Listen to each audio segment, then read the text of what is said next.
প্রথম দিন যায় হাইরানি কন্যা অর্থাৎ ঝাড়ুদার কন্যা ঝাঁটা হাতুদ নিয়া স্বর্গের অপসরী নারী হাইরানি সাজিয়া ইন্দ্রের দেখা করে। ঘাটাত ক্ষত্রিয় নারী সন্দেহ করিয়া অসুর হাইরানির পথ আটকে ধরে। হাইরানি ঝাড়ু বারুন দিয়া অসুরক ডাঙিয়া ঘাটা মুক্ত করিয়া ইন্দ্রের কাছে পৌঁছায়। ক্ষত্রিয় সমাজত প্রচলন আছে, একটানা সাতাও হইলে সূর্যের আলো দেখা যায় না। যদি কোনোদিন সাতাওয়ের মধ্য সূর্যের আলো ঘরের বেড়াত পড়ে, তাইলে ওই সূর্যের আলো পড়া ঘরের বেড়াত কোনো নারী তিনবার স্যাপ ছিটিয়া তিনবার ঝাঁটা দিয়া ডাঙাইলে সাতাও কাটি যায়। সূর্যের আলোয় আকাশ মেঘমুক্ত হয়। যেদিন হাইরানি কন্যা ইন্দ্রের দেখা করি যায়, সেদিন ঝড়ি হয় নাই, কারণ হাইরানি কন্যা কান্দে নাই, চোখের জল ফেলায় নাই। বারুণ বা ঝাঁটা দিয়া কোনো ক্ষত্রিয় নারী কোনো পুরুষক ডাঙাইলে সেই ডাং অসুর তুল্য হয়। পরজন্মে সেই পুরুষ অসুরকুলো জন্ম নেয়। ভুলেও যদি পুরুষের গাত বারুণের ডাং লাগে, তাইলে সেই বারুণত তিনবার স্যাপ ছিটিয়া পাড়া দিলে সেই পুরুষ এই অভিশাপ থাকি মুক্তি পায়। তখন থাকি ক্ষত্রিয় মানুষ হাইরানির কর্মে বাধা দেয় না।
দেখিতে সুন্দরী নারী হাইরানির কর্ম করি দল বান্ধিয়া যাও কি তোমার পরিচয় শীঘ্র করি কও।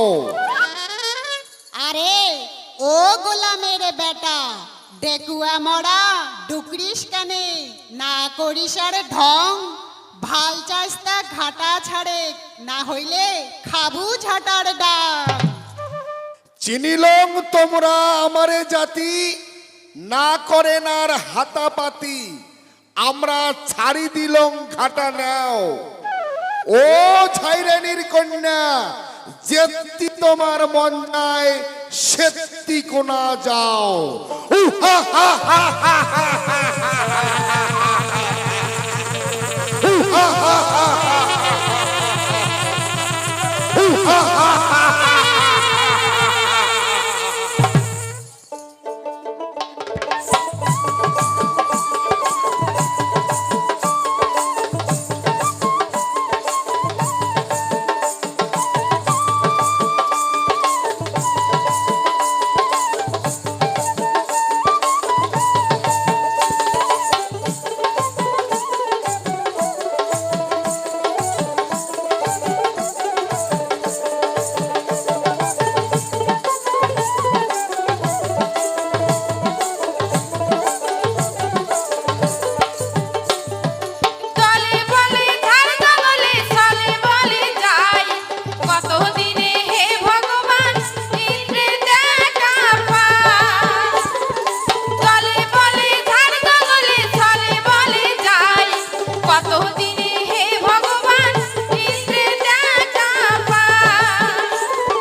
ভগবান